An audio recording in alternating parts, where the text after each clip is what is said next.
Morning.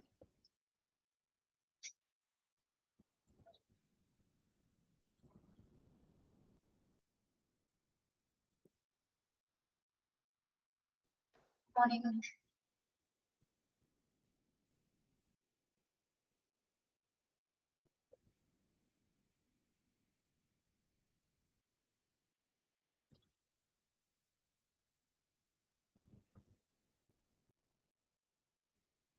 Morning. Again, the Shisha Misabaro.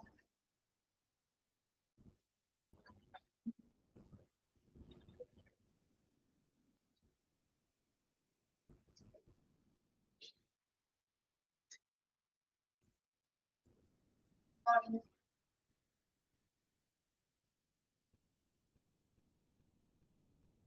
Hello. Day.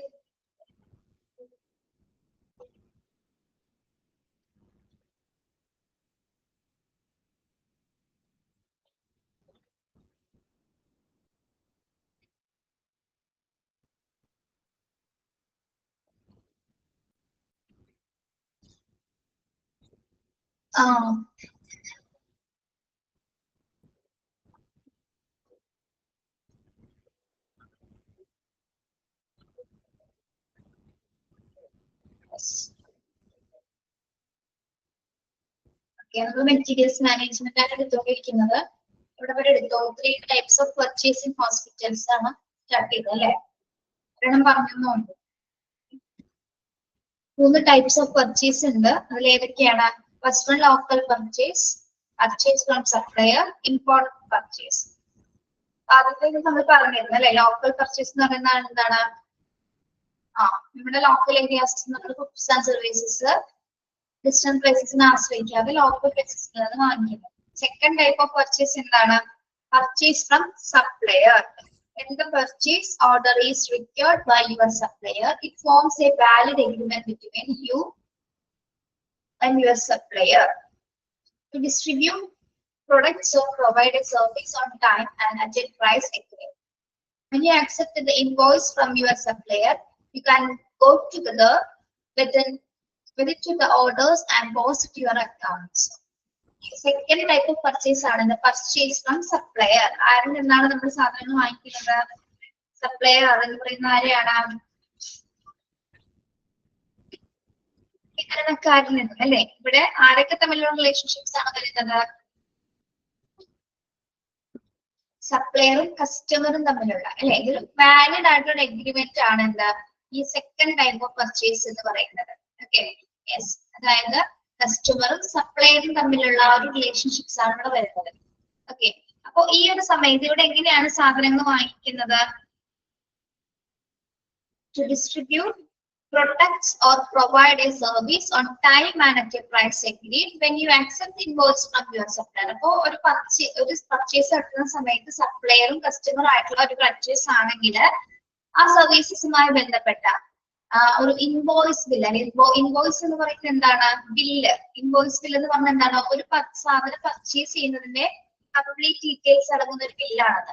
Okay, yes, അതായത് നമ്മൾ സാധനം വാങ്ങിക്കുന്ന സമയത്ത് നമ്മൾ വാങ്ങിച്ച മെറ്റീരിയൽ എന്താണോ അതുമായി ബന്ധപ്പെട്ടിട്ടുള്ള ഒരു ഇൻവോയ്സ് ബില്ല് നമ്മൾ അത് വാങ്ങിച്ചിരിക്കണം. അപ്പൊ അതിൽ എന്തൊക്കെ കാര്യങ്ങൾ ഉണ്ടായിരിക്കും ഒരു ഇൻവോയ്സ് ബില്ലില്? അതായത് ഡീറ്റെയിൽസ് ആണ് ബിൽസിൽ. ആ മെറ്റീരിയൽസിനെ കുറിച്ചുള്ള കംപ്ലീറ്റ് ഡീറ്റെയിൽസ് ഉണ്ടായിരിക്കും. പ്രൈസ്, ക്വാളിറ്റി, ക്വാണ്ടിറ്റി, പിന്നെ അതേപോലെ തന്നെ എന്താണ് അത്തരം കാര്യങ്ങൾ അറിയാം. നമ്മൾ ബില്ല് കണ്ടിട്ടില്ലേ നിങ്ങള്? ബില്ല്, ഒരു സാധനം വാങ്ങിച്ചു കഴിയുമ്പോൾ ഒരു ബില്ല് കണ്ടിട്ടില്ലേ നമ്മള്? യെസ്, അത് നമ്മൾ എന്താണ് നിർബന്ധമായിട്ടൊക്കെ ചോദിച്ച് വാങ്ങിക്കുകയും വേണം. ഓക്കെ, അതായത് നമ്മൾ വാങ്ങിച്ച മെറ്റീരിയൽസിനെ കുറിച്ചുള്ള ഒരു ഡീറ്റെയിൽ ആയിട്ട് ഡിസ്ക്രിപ്ഷൻ ആണ്. എത്ര എമൗണ്ട് ആണ് കൊടുത്തത്, എത്ര ക്വാണ്ടിറ്റിയുടെ ആണ് വാങ്ങിച്ചത്. Okay, then you can go together with the order and post it to your accounts. ഇനി നമ്മൾ ഈ ഇൻവോയ്സ് ബില്ല് ചോദിച്ചു വാങ്ങിക്കുന്നതിന്റെ പ്രധാന പ്രത്യേകത എന്താണ്? നമുക്ക് ഐ ഓർഡേഴ്സ് അല്ലെങ്കിൽ ഈ ബില്ല് നമുക്ക് എന്താണ് അക്കൗണ്ട്സിലേക്ക് പോസ്റ്റ് ചെയ്യാനുള്ളതാണ് അല്ലെ? അതിനാൽ തന്നെ എന്താണ് നമ്മൾ ഏതൊക്കെ മെറ്റീരിയൽസ് ആണ് വാങ്ങിച്ചിരിക്കുന്നത് അതുമായി ബന്ധപ്പെട്ടുള്ള കറക്റ്റ് ആ റെക്കോർഡാണ് ശരിക്കും പറഞ്ഞാൽ എന്ത് ഇൻവോയ്സ് ബില്ല് എന്ന് പറയുന്നത്. ഇവിടെ ആരൊക്കെ തമ്മിലുള്ള റിലേഷൻഷിപ്സ് ആണ്? പർച്ചേസർ, സപ്ലയറും കസ്റ്റമറും തമ്മിലുള്ള ഒരു അതായത് വിതരണക്കാരിൽ നിന്ന് നേരിട്ട് വാങ്ങുന്ന ഒരു സെക്കൻഡ് ടൈപ്പ് ഓഫ് പർച്ചേസ് ആണ് എന്താ പർച്ചേസ് ഫ്രം സപ്ലയർ എന്ന് പറയുന്നത്. Okay, Yes. ഇവിടെ പ്രധാനമായിട്ട് നോക്കേണ്ടത് ആ ഇൻവോയ്സ് ബിൽ എന്ന ഭാഗം ഒന്ന് അണ്ടർലൈൻ ചെയ്യാം കേട്ടോ.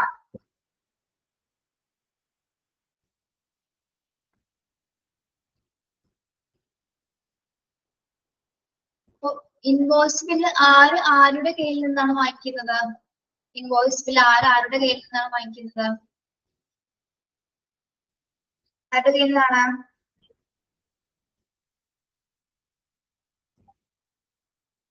ആരുടെ കയ്യിലാണ്? സപ്ലയറിൽ നിന്നും കസ്റ്റമേഴ്സ് വാങ്ങിക്കുന്നതാണ് അല്ലെ. സപ്ലയേഴ്സിൽ നിന്നും കസ്റ്റമേഴ്സ് വാങ്ങിക്കുന്ന ബില്ലാണ് എന്ത്? ഇൻവോയ്സ് ബിൽ എന്ന് പറയുന്നത്. Okay. Second type of purchase എന്ന് പറയുന്നത് എന്താണ്? പർച്ചേസ് ഫ്രം സപ്ലയർ ആണ്. നെക്സ്റ്റ് തേർഡ് വൺ എന്താണ്? Import purchase. Import trade means the purchase of goods from A foreign country. മൂന്നാമത്തെ ടൈപ്പ് ഓഫ് പർച്ചേസ് എന്താണ്? Import trade means the purchase of goods from A foreign country. എന്താണ് ഉദ്ദേശിക്കുന്നത്? ഇത് ഏത് type of purchase ആണ്? Import purchase means ഇറക്കുമതി ചെയ്യുന്ന purchase അല്ലെ. എവിടെ നിന്നാണ് നമ്മൾ ഈ പർച്ചേസ് ചെയ്യുന്നത്? Purchase of goods from A foreign countries അല്ലെ. ഫോറിൻ കൺട്രീസിൽ നിന്ന് നമ്മൾ പർച്ചേസ് ചെയ്യുന്നതാണ് എന്ത്? ഇമ്പോർട്ട് പർച്ചേസ് എന്ന് പറയുന്നത്. ഓക്കെ. ഇപ്പൊ 3 ടൈപ്സ് ഓഫ് പർച്ചേസ് എന്ന് പറയുന്നത് ഒന്ന് ലോക്കൽ പർച്ചേസസ് ആണ്. അതായത് നമ്മുടെ തൊട്ടടുത്തുള്ള സർവീസ് സെന്റേഴ്സിൽ നിന്നോ അല്ലെങ്കിൽ ഷോപ്സിൽ നിന്നോ നമ്മൾ മെറ്റീരിയൽസ് എടുക്കുന്നത്. സെക്കൻഡ് വൺ എന്താണ്? Purchase from supplier. ആരും തമ്മിലുള്ള പർച്ചേസ് ആണ് അവിടെ. സപ്ലയറും കസ്റ്റമറും തമ്മിലുള്ള, അതായത് വിതരണക്കാരിൽ നിന്ന് നമ്മൾ നേരിട്ട് വാങ്ങുന്നതാണ്. നേരിട്ട് വാങ്ങുന്നതോടൊപ്പം തന്നെ എന്താണ്? അവർ കൃത്യമായ ഒരു പ്രൈസിൽ കൃത്യമായ ടൈമില് ഒരു ഇൻവോയ്സ് ബില്ലോട് കൂടിയാണ് നമ്മൾ അത് വാങ്ങിക്കുന്നത്. ഓക്കെ. മാത്രമല്ല വാങ്ങിക്കുന്ന ഈ ഒരു ബിൽസ് നമ്മളത് അക്കൗണ്ട്സിലേക്ക് നമ്മൾ ചേർക്കുകയും ചെയ്യും. തേർഡ് പർച്ചേസ് ടൈപ്പ് എന്ന് പറയുന്നത് ഇമ്പോർട്ട് പർച്ചേസ് ആണ്. അതായത് ഫോറിൻ കൺട്രീസിൽ നിന്ന് നമ്മൾ മെറ്റീരിയൽസുകൾ എടുക്കുന്നതിനെയാണ് ഇമ്പോർട്ട് പർച്ചേസ് എന്ന് പറയുന്നത്. ഓക്കെ. അപ്പൊ അതിന്റെ 3 പേരുകളും ഓർത്ത് വെക്കുക കേട്ടോ. 3 ടൈപ്സിന്റെ പേരുകൾ ഓർത്ത് വെക്കുക. മനസ്സിലായോ?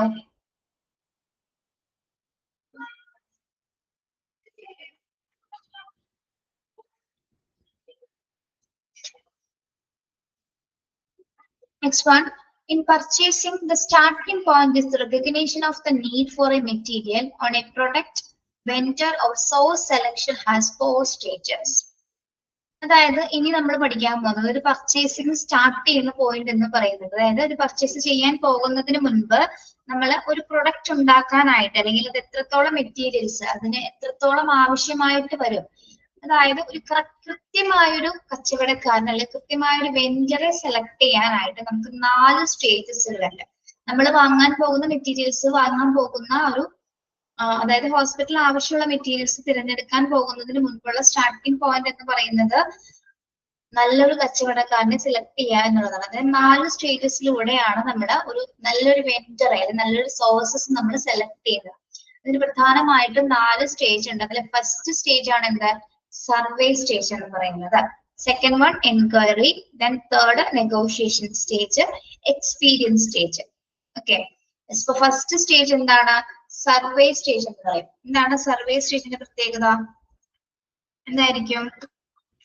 നമ്മളൊരു കച്ചവടക്കാരനെ തിരഞ്ഞെടുക്കുന്നതിന് മുൻപായിട്ട് തന്നെ ആദ്യം നമ്മൾ എന്ത് ചെയ്യും? ഒരു സർവേ കണ്ടക്ട് ചെയ്യും അല്ലെ. അല്ലെങ്കിൽ എന്താണ് മറ്റുള്ള ആൾക്കാരോട് നമ്മളത് ചോദിക്കും അല്ലെ. നല്ല കമ്പനിയാണോ, മെറ്റീരിയൽസ് എല്ലാം തന്നെ നല്ല ക്വാളിറ്റീസ് ഉള്ള മെറ്റീരിയൽസ് ആണോ അദ്ദേഹം പ്രൊഡക്ട് ചെയ്യുന്നത് എന്നുള്ള കാര്യങ്ങൾ നമുക്ക് ആവശ്യമുള്ള സാധനത്തെ കുറിച്ചിട്ടുള്ള ഒരു ഡീറ്റെയിൽ ആയിട്ട് നമ്മൾ എന്ത് ചെയ്യും? ആ കമ്പനീസിനെ കുറിച്ചിട്ട് ഡീറ്റെയിൽ ആയിട്ടൊരു അന്വേഷണം അല്ലെങ്കിൽ ഒരു സർവേ കണ്ടക്ട് ചെയ്യും. അതാണ് ആദ്യത്തെ വെണ്ടറെ സെലക്ട് ചെയ്യാനുള്ള ആദ്യത്തെ സ്റ്റേജ് എന്ന് പറയുന്നത്. സെക്കൻഡ് സ്റ്റേജ് എന്താണ്? എൻക്വയറി സ്റ്റേജ് ആണ്. എൻക്വയറി എന്ന് പറയുമ്പോൾ എന്താണ്? ഇനി ഒരാളെ കണ്ടെത്തി കഴിഞ്ഞാൽ അതുമായി ബന്ധപ്പെട്ട് നമ്മൾ ഒരു അന്വേഷണം നടത്തും അല്ലെ. എന്തൊക്കെ അന്വേഷിക്കും? നമ്മൾ ഉദ്ദേശിക്കുന്ന പ്രൊഡക്റ്റ് തരാൻ അയാൾ തയ്യാറാണോ, എത്രത്തോളം ക്വാണ്ടിറ്റീസിൽ അദ്ദേഹത്തിന്റെ കയ്യിൽ ഉണ്ടായിരിക്കും, ഓക്കെ, പ്രൊഡക്റ്റിന് ക്വാളിറ്റി ഉള്ളതാണോ എന്നുള്ളത് എല്ലാ തരത്തിലുള്ള അന്വേഷണങ്ങളും നമ്മൾ ആ ഒരു സ്റ്റേജിലാണ് കണ്ടെത്തുന്നത്. ഓക്കെ. യെസ്.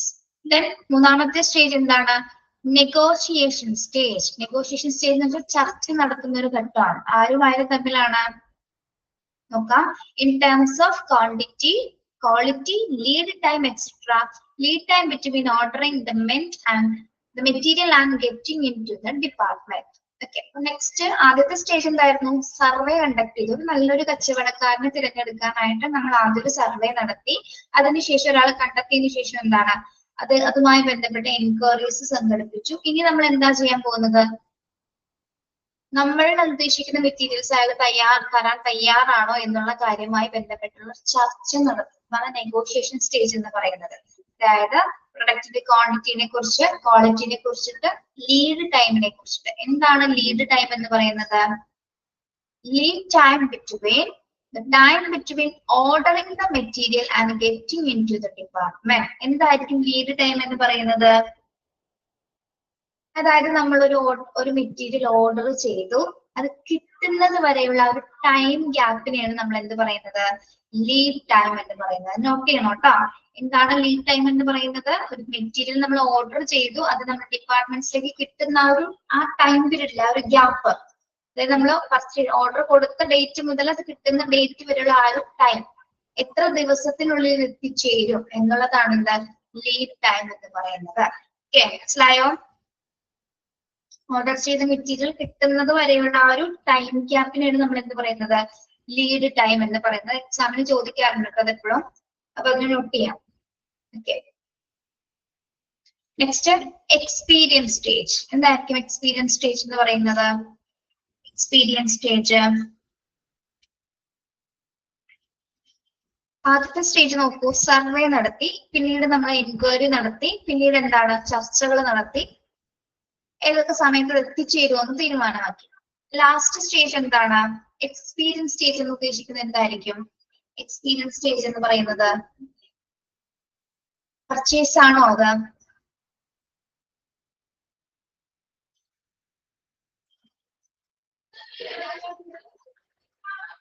യെസ്, പ്രൊഡക്റ്റ് കിട്ടിയതിന് ശേഷം അല്ലെ, അതായത് പ്രൊഡക്റ്റ് കിട്ടിയതിന് ശേഷം നമ്മൾ സാറ്റിസ്ഫൈഡ് ആണോ എന്ന് കൂടി നമ്മൾ ചെക്ക് ചെയ്യും അല്ലെ. നമ്മൾ ഉദ്ദേശിച്ച മെറ്റീരിയൽസ് തന്നെയാണോ വന്നിരിക്കുന്നത് എങ്കിൽ മാത്രമേ നമ്മൾ അവിടെ സാറ്റിസ്ഫൈഡ് ആവുള്ളൂ അല്ലെ. അല്ലെങ്കിൽ നമ്മൾ ഓർഡർ ചെയ്ത മെറ്റീരിയൽസിനേക്കാൾ വിപരീതമായിട്ട് അല്ലെങ്കിൽ മോശമായിട്ടുള്ള മെറ്റീരിയൽസ് ആണെങ്കിൽ ഇവിടെ നല്ലൊരു എക്സ്പീരിയൻസ് ആയിരിക്കില്ല ഉണ്ടായിരിക്കും. കിട്ടുന്ന മെറ്റീരിയൽസിൽ ഫുൾ സാറ്റിസ്ഫൈഡ് ആകും. സ്ക്രീൻ കാണുന്നില്ലേ? ഷെയർ ചെയ്തിട്ടുണ്ടല്ലോ.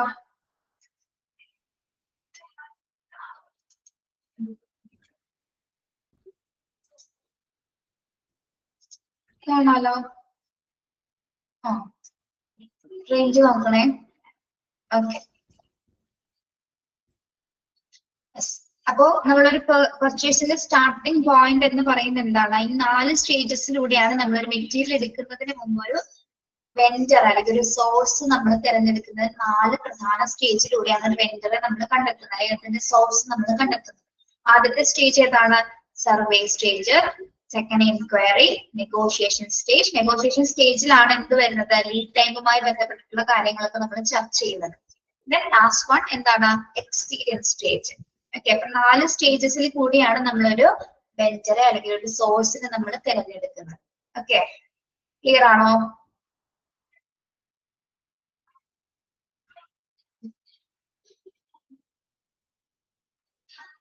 Okay, next one. Purchasing department is beautiful to spend money. Purchasing department have duty to spend money. Or mistake in the purchasing department have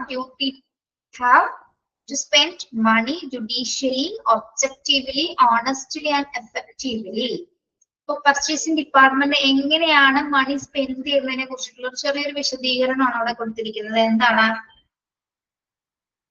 പണം വിനിയോഗിക്കുന്നത് എങ്ങനെയാണ്? ജുഡീഷ്യലി എന്ന് പറഞ്ഞാൽ എന്താണ്? ജുഡീഷ്യസ്ലി എന്ന് പറയുന്നത് ജുഡീഷ്യസ്ലി പണം വളരെ വിവേകപൂർവമായിട്ട് കൈകാര്യം ചെയ്യുന്നു. ഓക്കെ, പർച്ചേസിംഗ് ഡിപ്പാർട്ട്മെന്റ് പണം വിനിയോഗിക്കുന്ന രീതികൾ എങ്ങനെയാണ്? വിവേകപൂർവമായിട്ട്, ജുഡീഷ്യസ്ലി ആയിട്ട് കൈകാര്യം ചെയ്യുന്നു. അതോടൊപ്പം തന്നെ എന്താണ്? ഒബ്ജക്റ്റീവ്ലി, വസ്തുനിഷ്ഠമായി കൈകാര്യം ചെയ്യുന്നു. ഓണസ്റ്റ്ലി, ഓണസ്റ്റ്ലി എന്ന് പറഞ്ഞാൽ എന്താണ്? സത്യസന്ധമായും. എഫക്റ്റീവ്ലി എന്ന് ഉദ്ദേശിക്കുന്നത് എന്താണ്? ഫലപ്രദമായും. ഇപ്പൊ പർച്ചേസിംഗ് ഡിപ്പാർട്ട്മെന്റ് അവിടുത്തെ പണം വിനിയോഗിക്കുന്നത് എങ്ങനെയാണ്? ജുഡീഷ്യസ്ലി, അതായത് സത്യസന്ധമായിട്ട്, ഫലപ്രദമായിട്ട്, വസ്തുനിഷ്ഠമായിട്ട്, അതോടൊപ്പം തന്നെ എന്താണ്? നല്ല രീതിയിൽ വിവേകപൂർവമായി ചിന്തിച്ചിട്ട്. അതിനു വേണ്ടിയിട്ടാണ് ഇത്രയും സ്റ്റേജസിൽ കൂടി അവർ കടന്നു പോകുന്നത്. മെറ്റീരിയൽസ് ഡിപ്പാർട്ട്മെന്റ് എന്ന് പറയുന്നത് നിസ്സാരമായിട്ടുള്ള ഒരു കാര്യമല്ല. ഒരു കാര്യം സെലക്ട് ചെയ്യാൻ തന്നെ അവർ പല സ്റ്റേജസിലൂടെ തന്നെ കടന്നു പോകണം. കാരണം പണം ഉപയോഗിച്ചുകൊണ്ടുള്ള ഒരു പ്രധാന പ്രക്രിയയാണ് അല്ലെ ഫിനാൻസ് എന്നത് ഇതിൽ ഏറ്റവും വലിയൊരു ഫാക്ടറാണ്, അല്ലെങ്കിൽ പണം എന്ന് പറയുന്നത്. അപ്പൊ നിസ്സാരമായിട്ട് നമുക്ക് അതിനെ കാണാൻ സാധിക്കില്ല. അപ്പൊ അത് ഉപയോഗിക്കുമ്പോൾ എങ്ങനെയായിരിക്കും ഉപയോഗിക്കേണ്ടത്? ഏറ്റവും ഫലപ്രദമാവുന്ന രീതിയിൽ സത്യസന്ധമായിട്ടും വസ്തുനിഷ്ഠമായിട്ടും ഏറ്റവും നല്ല രീതിയിൽ ആലോചിച്ചാൽ എന്താ പറയാ വിവേകപൂർവ്വമായിട്ടുള്ള ഒരു ചിന്താഗതിയോട് കൂടിയായിരിക്കണം പർച്ചേസ് ഡിപ്പാർട്ട്മെന്റിൽ നമ്മൾ പണം വിനിയോഗിക്കേണ്ടത്. ഓക്കെ, നമ്മൾ ഒരു എമൗണ്ട് കൊണ്ടുപോയി ഒരു കമ്പനിക്ക് കൊടുത്തിട്ട് മോശം മെറ്റീരിയൽസ് വാങ്ങി കഴിഞ്ഞാൽ ഹോസ്പിറ്റലിൽ തന്നെയാണ് നഷ്ടം ഉണ്ടാവുന്നത് അല്ലെ. അത് വരാതിരിക്കാൻ വേണ്ടിയിട്ടാണ് വ്യക്തമായ രീതിയിൽ അത് പ്ലാൻ ചെയ്തിട്ട് നമ്മൾ വാങ്ങുന്നത്. ഓക്കെ, ഈ ഒരു പോയിന്റ് മനസ്സിലായോ? Next one, negotiation is A two-way communication between buyer and seller. നമ്മൾ നേരത്തെ പറഞ്ഞ ഒരു പ്രൊഡക്റ്റ് ഒരു വെണ്ടർ സെലക്ട് ചെയ്യണമെങ്കിൽ ഒരു സ്റ്റേജ് ഉണ്ടെന്ന് പറഞ്ഞു, നെഗോഷിയേഷൻ സ്റ്റേജ് അഥവാ ചർച്ചാഘട്ടം എന്ന് പറയാം നമ്മൾ. ഓക്കെ, അതായത് കൂടിയാലോചന എന്ന് വേണമെങ്കിൽ മലയാളത്തിൽ പറയാം കേട്ടോ. അപ്പൊ ബയ്യറും സെല്ലറും കൂടിയാലോചന അവർ തമ്മിലുള്ള ഒരു two-way കമ്മ്യൂണിക്കേഷൻ ആണ് എന്ത് നെഗോഷിയേഷൻ എന്ന് പറയുന്നത്. ഓക്കെ, അപ്പൊ എന്താണ് ആ ഒരു two-way കമ്മ്യൂണിക്കേഷൻ, എന്താണ് നെഗോഷിയേഷൻ സ്റ്റേജ് എന്നാണ് ഇനി നമ്മൾ പഠിക്കാൻ പോകുന്നത്. ഓക്കെ, പറയുന്നത് മനസ്സിലാവുന്നുണ്ടോ നിങ്ങൾക്ക്?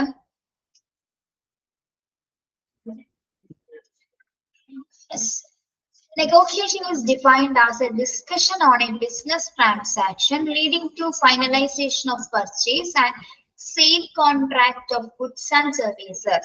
Negotiation depends on human behavior. Okay. എന്താണ് ഒരു കൂടിയാലോചന എന്ന് പറയുന്നത്? ഇവിടെ നമ്മൾ മെറ്റീരിയൽസ് ഡിപ്പാർട്ട്മെന്റിൽ നോക്കുകയാണെങ്കിൽ എന്താണ് ഇത് ഒരു തരം ഡിസ്കഷൻ ആണ് അല്ലെ. ബിസിനസ് മെറ്റീരിയൽസ് അല്ലെങ്കിൽ ട്രാൻസാക്ഷൻസുമായി ബന്ധപ്പെട്ട ഒരു അല്ലെങ്കിൽ പർച്ചേസിംഗുമായി ബന്ധപ്പെട്ട ഒരു ചർച്ചയാണ് അല്ലെങ്കിൽ കൂടിയാലോചനയാണ്. ആരും തമ്മിൽ ബയ്യറും സെല്ലറും തമ്മിലുള്ള ഒരു ഉടമ്പടി ചർച്ചയാണ് എന്താ നെഗോഷിയേഷൻ എന്ന് പറയുന്നത് അല്ലെ. യെസ്, അതല്ലെങ്കിൽ ഒരു സെയിൽ കോൺട്രാക്ട് എന്ന് പറയും. ഗുഡ്സ് ആൻഡ് സർവീസസുമായി ബന്ധപ്പെട്ട സെയിലിന്റെ ഒരു കോൺട്രാക്ട് അല്ലെങ്കിൽ കരാറാണ് എന്ന് വേണമെങ്കിൽ നമുക്കത് പറയാം അല്ലെ. അപ്പൊ ബയ്യറും സെല്ലറും കൂടി ആലോചിച്ചതിന് ശേഷമാണ് ആ കോൺട്രാക്റ്റിൽ നമ്മൾ സൈൻ ചെയ്യുന്നത്.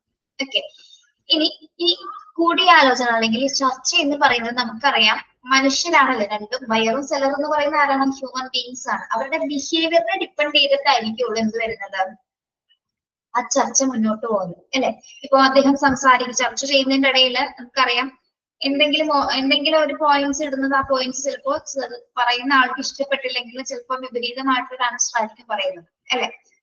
ചില സമയത്ത് നല്ല രീതിയിൽ പോയേക്കാം, ചില സമയത്ത് എന്താണ് അയാൾ പറയുന്നത് ഇഷ്ടപ്പെട്ടില്ല അല്ലെങ്കിൽ ഇത്ര പൈസ ചിലപ്പോൾ കൂടുതലായിട്ടൊക്കെ ചോദിച്ചു പറഞ്ഞാൽ നമുക്ക് അപ്പൊ തന്നെ നമ്മുടെ മൈൻഡ് മാറും അല്ലെ. ഇവിടെ വേണ്ട, അത് തർക്കിച്ച് അല്ലെങ്കിൽ ബഹളം ഉണ്ടാക്കി അവിടെ പോകാമെന്നുള്ള തീരുമാനം ചെയ്യും.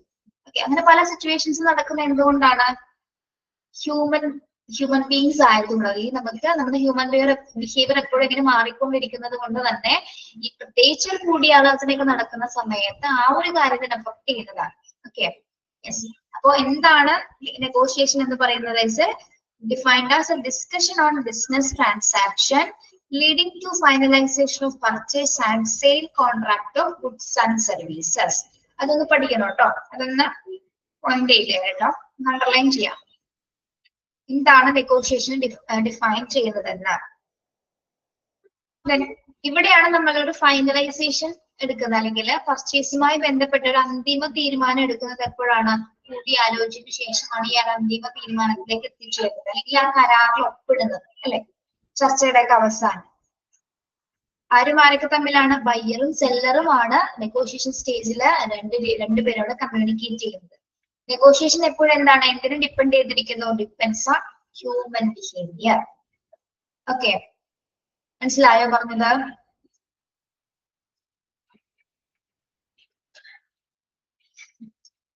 യെസ്, ഇനി നമുക്ക് നോക്കാൻ പോകുന്നത് characteristics of A good negotiator or negotiating team. അപ്പൊ ഒരു മെറ്റീരിയൽസ് വാങ്ങാൻ പോകുന്ന അല്ലെങ്കിൽ ഒരു വെൻഡേഴ്സിനെ കാണാൻ പോകുന്ന ഒരു നെഗോഷിയേറ്റർ ടീം ഉണ്ട്, അല്ലെങ്കിൽ ഇതിനെ കുറിച്ച് സംസാരിക്കാൻ പോകാൻ വേണ്ടിയിട്ട് ഒരു ടീം ഉണ്ടാവും അല്ലെങ്കിൽ ഒരു മെയിൻ മെമ്പർ ഉണ്ടായിരിക്കും. അപ്പൊ അവരുടെ പ്രധാനപ്പെട്ട ക്യാരക്ടറിസ്റ്റിക്സ് അല്ലെങ്കിൽ അവരുടെ പ്രധാന സ്വഭാവ സവിശേഷതകൾ എന്തൊക്കെയാണെന്നാണ് നമ്മൾ പഠിക്കാൻ പോകുന്നത്. അതായത് ഒരു കൂടിയാലോചനയ്ക്ക് മുൻപ് പോകുന്നതിന് മുൻപ് അല്ലെങ്കിൽ ആള് എങ്ങനെയൊക്കെ ആയിരിക്കണം എന്നുള്ളതാണ് ഇനി പഠിക്കുന്നത് കേട്ടോ. Yes, must have A good knowledge of particular material. അദ്ദേഹത്തിന് ചർച്ച ചെയ്യാൻ പോകുന്ന ആൾക്ക് എന്തിനെ കുറിച്ച് നല്ല ധാരണ ഉണ്ടായിരിക്കണം? ഏത് മെറ്റീരിയൽ ആണോ നമ്മൾ വാങ്ങുന്നത് അതിനെ പറ്റിയിട്ടുള്ള വ്യക്തമായ ധാരണ ഉണ്ടായിരിക്കണം. അല്ലാതെ മെറ്റീരിയൽസിനെ പറ്റി അറിയാണ്ട് പോയി ചർച്ച ചെയ്തിട്ട് കാര്യമുണ്ടോ? നമുക്കറിയില്ല എന്താ വാങ്ങിക്കാൻ പോണെന്നുള്ളത്. അവിടെ പോയി സംസാരിക്കാൻ പറ്റുമോ? ഒരിക്കലില്ല. അപ്പോ ഏത് മെറ്റീരിയൽ ആണോ അയാൾ വാങ്ങാൻ പോകുന്നത് അതിനെ കുറിച്ചിട്ടുള്ള ഒരു നല്ല ഗുഡ് നോളജ് ആർക്കുണ്ടായിരിക്കണം? നെഗോഷിയേറ്റർ ടീമിനോ അല്ലെങ്കിൽ നെഗോഷിയേറ്റർക്കും ഉണ്ടായിരിക്കണം. ഓക്കെ, കൂടിയാലോചന ചർച്ച നടത്തുന്ന ആൾക്കും ഉണ്ടായിരിക്കേണ്ടതാണ്. ഓക്കെ, സെക്കൻഡ് വൺ എന്താണ്? Efficiency in communication. Efficiency in communication പ്രത്യേകിച്ച് നമ്മൾ ഡിബേറ്റ്സ് ഒക്കെ കണ്ടിട്ടില്ലേ, സംവാദങ്ങളൊക്കെ കണ്ടിട്ടില്ലേ, അല്ലെങ്കിൽ ഇതേപോലത്തെ ഡിസ്കഷൻസ് ഒക്കെ കണ്ടിട്ടില്ലേ നമ്മള് ന്യൂസിലും അല്ലെങ്കിൽ സിനിമയിലും വീഡിയോസിലൊക്കെ കണ്ടിട്ടുണ്ടോ? അവിടെ കമ്മ്യൂണിക്കേഷൻ ഇമ്പോർട്ടന്റ് ആണ് അല്ലെ? അല്ലെങ്കിൽ കമ്മ്യൂണിക്കേഷൻ സ്റ്റൈൽ നന്നായിട്ട് സംസാരിക്കാൻ പറ്റും. ഇപ്പൊ നമ്മൾ ഡിസ്കഷൻ ഒക്കെ ഒരു ടോപ്പിക് കൊടുക്കുമ്പോൾ അതിനെപ്പറ്റി സംസാരിക്കുന്നത് കണ്ടിട്ടില്ലേ? ഇത് എഫക്റ്റീവായിട്ട് കമ്മ്യൂണിക്കേറ്റ് ചെയ്യാൻ കഴിയുന്നവർക്ക് മാത്രമേ അതിനെ സക്സസിലേക്ക് ആ ഒരു കോൺവെർസേഷൻ അല്ലെങ്കിൽ ആ ഒരു ഡിസ്കഷനെ കംപ്ലീറ്റ് ആക്കാൻ സാധിക്കുള്ളൂ. നമുക്കൊരു ടോപ്പിക് എന്നിട്ട് മിണ്ടാതിരുന്നിട്ട് കാര്യമുണ്ടോ? ഒരു ഡിസ്കഷൻ ആണെന്ന് പറയാൻ പറ്റില്ല. അപ്പൊ എഫിഷ്യന്റ് ആയിട്ട് കമ്മ്യൂണിക്കേഷൻ സ്റ്റൈൽ അറിയാവുന്ന ഒരാളായിരിക്കും. പ്രത്യേകിച്ച് ഇപ്പോ ഹോസ്പിറ്റൽ ഫീൽഡ്സ് നോക്കുന്ന ഇംഗ്ലീഷ് അത്യാവശ്യം നല്ല രീതിയിൽ സംസാരിക്കാം. കമ്മ്യൂണിക്കേറ്റീവ് ഇംഗ്ലീഷ് നല്ല രീതിയിൽ അറിഞ്ഞിരിക്കണം. അതേപോലെ തന്നെ എന്താണ് ആ ഒരു ബിസിനസ് ടേംസും കാര്യങ്ങളൊക്കെ നല്ല രീതിയിൽ കമ്മ്യൂണിക്കേറ്റ് ചെയ്യാൻ പറ്റുന്ന ഒരു വ്യക്തി ആയിരിക്കണം ആരാ? നെഗോഷിയേറ്റർ എന്ന് പറയുന്നത്. ഓക്കെ, എഫക്റ്റീവ് ആയിട്ടുള്ള കമ്മ്യൂണിക്കേഷനിലൂടെ എന്താണ് ആ ചർച്ച നല്ല രീതിയിൽ കൊണ്ടുപോകാനും അദ്ദേഹത്തിന് സാധിക്കും. ഓക്കെ, അതാണ് എന്താ എഫിഷ്യൻസി ഇൻ കമ്മ്യൂണിക്കേഷൻ എന്ന് പറയുന്നത്. ഓക്കെ, അപ്പൊ ആദ്യം പറഞ്ഞ എന്താണ് നമ്മള് ആൾക്ക് പ്രൊഡക്റ്റിനെ കുറിച്ചിട്ടുള്ള ഒരു നല്ല അവയർനെസ് ഉണ്ടായിരിക്കണം. സെക്കൻഡ് വൺ എന്താണ് നല്ല രീതിയിലൊരു എഫിഷ്യന്റ് ആയിട്ടുള്ള കമ്മ്യൂണിക്കേഷൻ കപ്പാസിറ്റി ഉള്ള ഒരു പേഴ്സൺ ആയിരിക്കും. ഓക്കെ, അത് രണ്ടും മനസ്സിലായോ?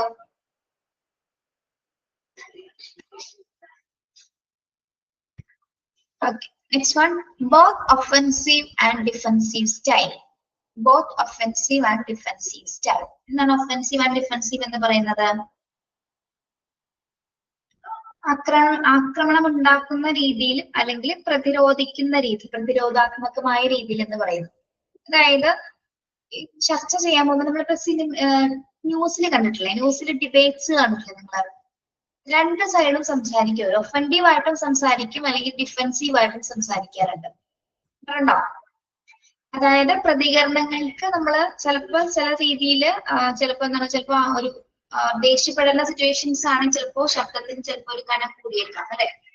അപ്പൊ അയാൾ പറയുന്ന കാര്യങ്ങളിൽ എന്തെങ്കിലും ഇഷ്ടപ്പെടായി ഉണ്ടെങ്കിൽ നമ്മൾ അതിനെ എതിർക്കുന്ന രീതിയിൽ സംസാരിക്കും. അല്ലെങ്കിൽ അതിനെ ചിലപ്പോൾ നമ്മൾ വാക്കുകൾ കൊണ്ട് എന്താണ് ആക്രമിക്കാൻ ശ്രമിക്കും. പിന്നെന്താണ് അതേ സമയം തന്നെ നമുക്ക് എതിരായിട്ട് വരുന്ന ഒരു കാര്യമാണെങ്കിൽ നമ്മൾ അതിനെ ഡിഫെൻസീവ് സ്റ്റൈലിലും സംസാരിക്കും. ഇതൊക്കെ സംസാരങ്ങൾ ഇവിടെ ചർച്ചയാണ് പ്രധാനമായിട്ട് വരുന്നത്. മെറ്റീരിയൽസ് വാങ്ങാൻ പോകുന്നതിന് മുൻപ് അവര് കമ്പനിയുടെ ഒരു ഓർഡർ കിട്ടാനായിട്ടുള്ള ഒരു ചർച്ചയാണ് ഇവിടെ നടക്കുന്നത്. അപ്പൊ രണ്ട് സ്റ്റൈലിലും ചിലപ്പോൾ അവർ സംസാരിച്ചു വരും. ഓക്കെ, അത് ആ ഒരു ഹ്യൂമൻ ബിഹേവിയറിനെ ഡിപ്പെൻഡ് ചെയ്തിട്ടായിരിക്കും അവരോട് സംസാരിക്കുന്നത്. ഓക്കെ, പിന്നെ എന്തായിരിക്കണം? Clear and rapid thinker. നെഗോഷിയേറ്ററുടെ പ്രധാന ഒരു ക്വാളിറ്റി എന്ന് പറയുന്നത് എന്തായിരിക്കണം? Clear and rapid thinker. എന്താണ് ക്ലിയർ ആൻഡ് റാപ്പിഡ് തിങ്കർ എന്ന് പറയുമ്പോൾ? മറ്റുള്ളവരുമായിട്ട് ചർച്ച ചെയ്യുന്ന സമയത്ത് അവർ പറയുന്ന കാര്യങ്ങളെ കുറിച്ചിട്ട് കൃത്യമായിട്ട് അപ്പപ്പോ ചിന്തിച്ച് അതിനുള്ള മറുപടി കൊടുക്കാനുള്ള ഒരു കപ്പാസിറ്റി അദ്ദേഹത്തിന് ഉണ്ടായിരിക്കണം അല്ലെ? പറയുന്ന കാര്യങ്ങൾ വ്യക്തമായ രീതിയിലുമായിരുന്നു അദ്ദേഹം പുറപ്പെടുവിക്കേണ്ടത്. അല്ലെങ്കിൽ മറ്റുള്ളവരുമായിട്ട് ചർച്ച ചെയ്യുന്ന സമയത്ത് അവർ പറയുന്ന കാര്യങ്ങൾ ഉടനടി റെസ്പോൺസ് കൊടുക്കാനും അയാൾ പറയുന്ന കാര്യങ്ങൾ വളരെ വ്യക്തതയോടെ കൂടിയായിരിക്കണം അവിടെ പ്രസന്റ് ചെയ്യേണ്ടത്. ഓക്കെ, അത്തരത്തിലുള്ള ഒരു കപ്പാസിറ്റി കൂടി ആർക്കുണ്ടായിരിക്കണം? ഒരു ഗുഡ് നെഗോഷിയേറ്ററിന് അല്ലെങ്കിൽ നെഗോഷിയേറ്റീവ് ടീമിന് ഉണ്ടായിരിക്കേണ്ടതാണ്. Okay, yes. Next one good interpersonal skills. Good interpersonal skills. എന്താണ് ഗുഡ് ഇന്റർപേഴ്സണൽ സ്കിൽസ് എന്ന് പറയുന്നത്? ഇൻട്രാപേഴ്സണൽ ഉണ്ട്, ഇന്റർപേഴ്സണൽ സ്കിൽസ് ഉണ്ട്. രണ്ട് സ്കിൽസ് ഉണ്ട്. അതിൽ ഇന്റർപേഴ്സണൽ സ്കിൽസ് എന്ന് പറയുന്നത് എന്തായിരിക്കും?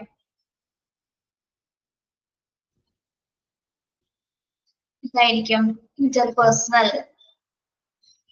നമ്മള് ഒരു ടീമായിട്ടാണ് സംസാരിക്കുന്നത്. അവരോട് ഇടപെടാനായിട്ട് നമുക്ക് കഴിയാൻ പറ്റണം അല്ലെ? അതായത് നല്ല രീതിയിൽ ഇടപെടാനുള്ള അല്ലെങ്കിൽ അവരുമായിട്ട് മിങ്കിൾ ചെയ്ത് സംസാരിക്കാനും അല്ലെങ്കിൽ എന്താണ് നമ്മള് ഇടപെടാന്ന് പറയുന്നത് എന്താണ്? മലയാളം എന്താ പറയാ?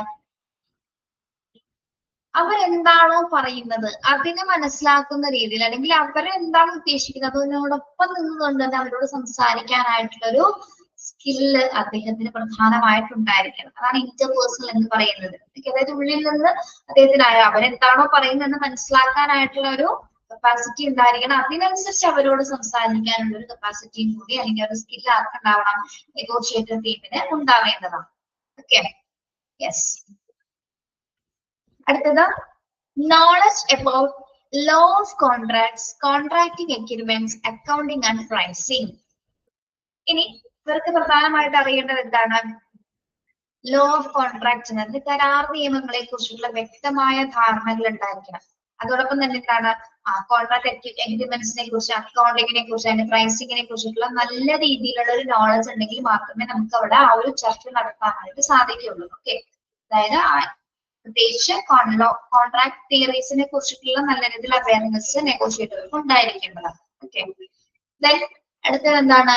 ലോജിക്കൽ തിങ്കർ ആയിരിക്കണം. എന്താണ് ലോജിക്കൽ തിങ്കിങ് എന്ന് പറയുന്നത്? ലോജിക്കൽ തിങ്കിങ് യുക്തിപരമായി ചിന്തിക്കാൻ കഴിയുന്ന ഒരു വ്യക്തിയായിരിക്കണം, അല്ലെ?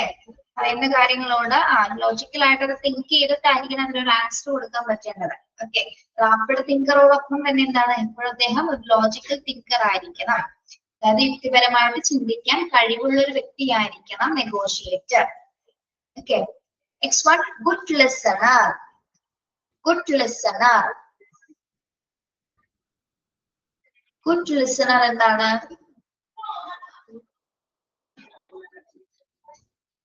Good listener എന്താണ്? Good listener എന്ന് പറയുന്നത്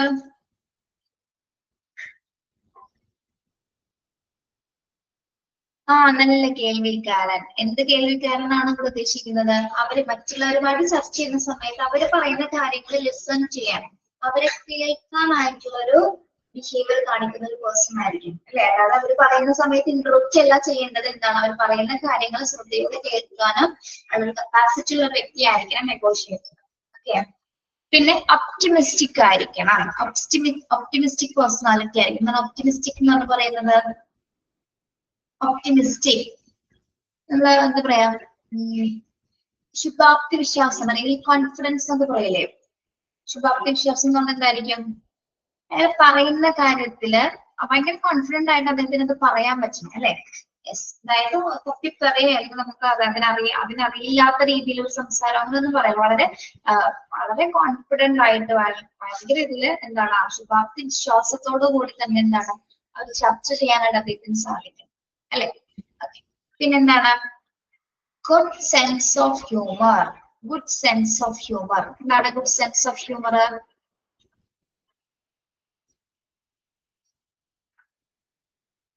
good sense of humour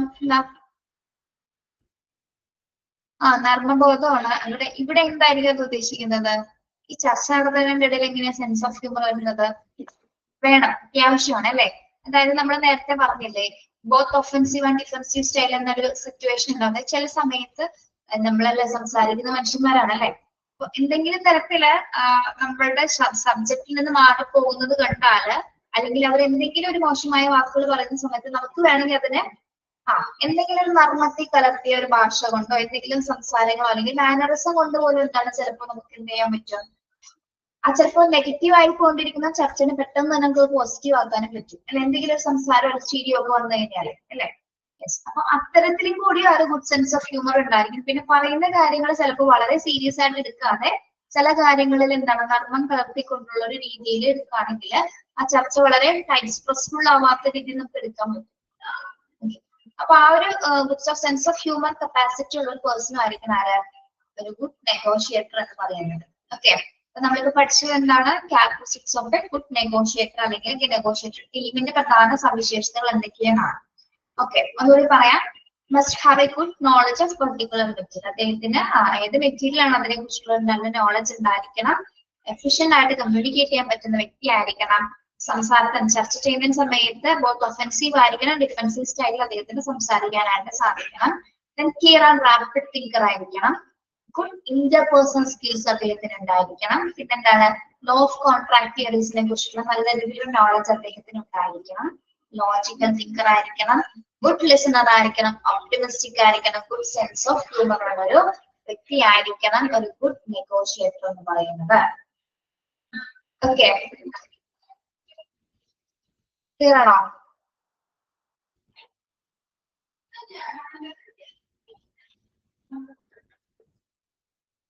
okay, yes.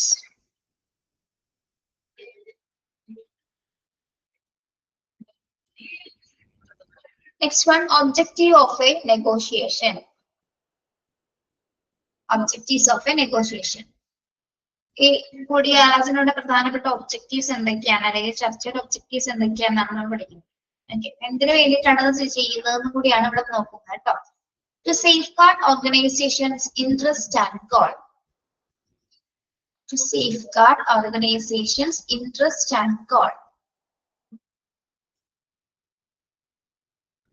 എന്തായിരിക്കും ഫസ്റ്റ് ഒബ്ജക്റ്റീവ് വരുന്നത്? നമ്മൾ ഹോസ്പിറ്റലിന് വേണ്ടിയിട്ടാണ് ചർച്ചയ്ക്ക് പോയിരിക്കുന്നത്. ഹോസ്പിറ്റൽ മെറ്റീരിയൽസ് എടുക്കാൻ വേണ്ടിയിട്ടാണ് നമ്മൾ ആ ചർച്ചയ്ക്ക് പോയിരിക്കുന്നത്. അതിനാൽ തന്നെ എന്താണ്, ആ ഹോസ്പിറ്റലിന്റെ ഗോൾസ് അച്ചീവ് ചെയ്യുന്ന രീതിയിലായിരിക്കും, ഹോസ്പിറ്റലിന്റെ താല്പര്യങ്ങളും ഗോൾസും അച്ചീവ് ചെയ്യുന്ന രീതിയിലായിരിക്കും, അതിനെ സപ്പോർട്ട് ചെയ്യുന്ന രീതിയിലായിരിക്കും നമ്മൾ അവിടെ ചർച്ച നടത്തേണ്ടത്. ഒരിക്കലും ഹോസ്പിറ്റലിന്റെ ഗോള് ഹോസ്പിറ്റലിന്റെ റെപ്യൂട്ടേഷൻ തകർക്കുന്ന രീതിയിൽ യാതൊരു വിധത്തിലുള്ള ചർച്ചകൾ അവിടെ നടത്താനായിട്ട് പാടുള്ളതല്ല. എങ്ങനെയായിരിക്കണം, ഹോസ്പിറ്റലിന് ഒരു ഗോൾസ് ആൻഡ് ഇൻട്രസ്റ്റ് ഉണ്ട്, അതിനനുസരിച്ചിട്ടായിരിക്കണം നമ്മൾ അവിടെ ചർച്ച നടത്തേണ്ടത്. ഒരിക്കലും ഹോസ്പിറ്റലിന്റെ റെപ്യൂട്ടേഷൻ കളയുന്ന രീതിയിലായിരിക്കരുത് ഒരു നെഗോഷിയേഷനും നടത്തേണ്ടത്. ഓക്കെ, മനസ്സിലായോ ഫസ്റ്റ് പോയിന്റ്?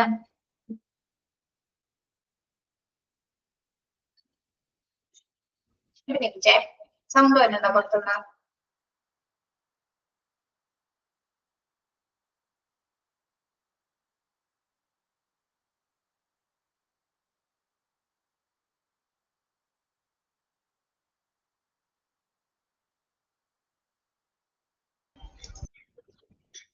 Okay. Yes, ആദ്യത്തെ ഒബ്ജക്റ്റീവ് ക്ലിയർ ആണോ? To safeguard organizations' interest and goals. Okay.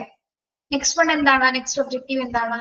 To see that the organization is not in a disadvantageous position. To see that the organization is not in a disadvantageous position. ഇത് പറഞ്ഞാൽ എന്താണ്? നമ്മൾ എപ്പോഴും ചർച്ച നടത്തുമ്പോഴും എപ്പോഴും പ്രതികൂലമായിട്ട് തന്നെ അല്ലെങ്കിൽ നെഗറ്റീവ് ആയിട്ടുള്ള ചർച്ചയാണോ നടത്തേണ്ടത്? പ്രതികൂലമായിട്ട് തന്നെയാണോ ചർച്ച ചെയ്യേണ്ടത്?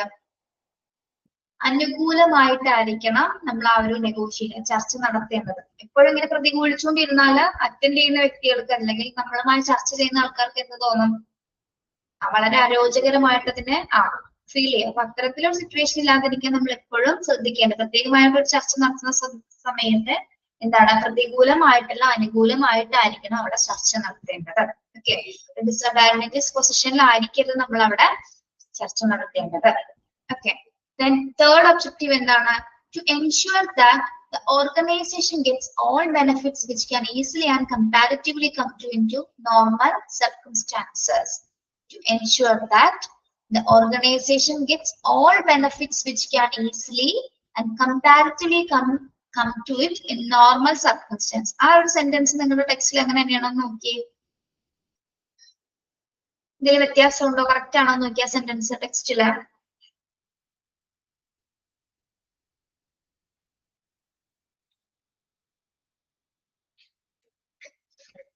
യെസ്, ഇവിടെ പറയുന്നത് എന്താണ്? കറക്റ്റ് ആണോ ടെക്സ്റ്റ്?